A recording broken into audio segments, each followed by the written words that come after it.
Hello, my name is Brian Williams. I am studying mechanical engineering at the University of Idaho. I'm going to be taking you through the solder reflow process for printed circuit boards. There are a few necessary concepts to discuss that are involved with the reflow process, and they are solder paste, various chemical structures of solder, and reflow ovens. Prior to 2006, tin lead solder was the norm for any manufacturer to use on printed circuit boards. The Restriction of Hazardous Substance Directive, or RoHS, went into action and restricts having lead in electronics sold in the European Union. This has also been adopted around the world. One of the main reasons for this directive was to get hazardous materials out of households and waste centers.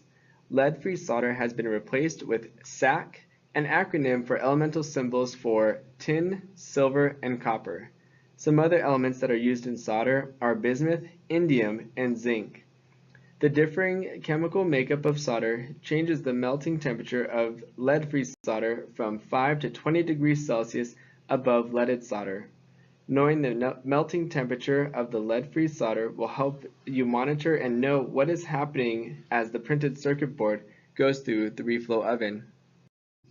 These are photos of a typical reflow oven looks like and a graph of what is called a reflow profile, which is a graph of the temperature seen inside the oven.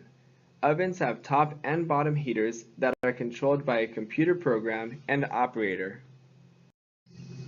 Each set of ovens' top and bottom heaters are called zones. Ovens can have as little as 6 to as many as 12 zones. Larger zones are typically better for more controlled profiles. The advantage to having ovens with multiple zones are ensuring the preheat of the solder and wetting of the solder reaches ideal temperatures. This allows the solder to become completely liquidous before it reaches the cool down zones and hardens. Ideal temperatures vary with each solder combination, and each of those combinations require the solder to be liquidous for a minimum time before cool down. The minimum liquidous time also helps ensuring all solder is liquidous and that the chemical structure of the solder will have the best connection of the attached component and its pad to the circuit board. The liquid solder also has high viscosity, meaning the solder only wants to stick to itself or like materials and does not run or bleed out like an ice cube becoming water.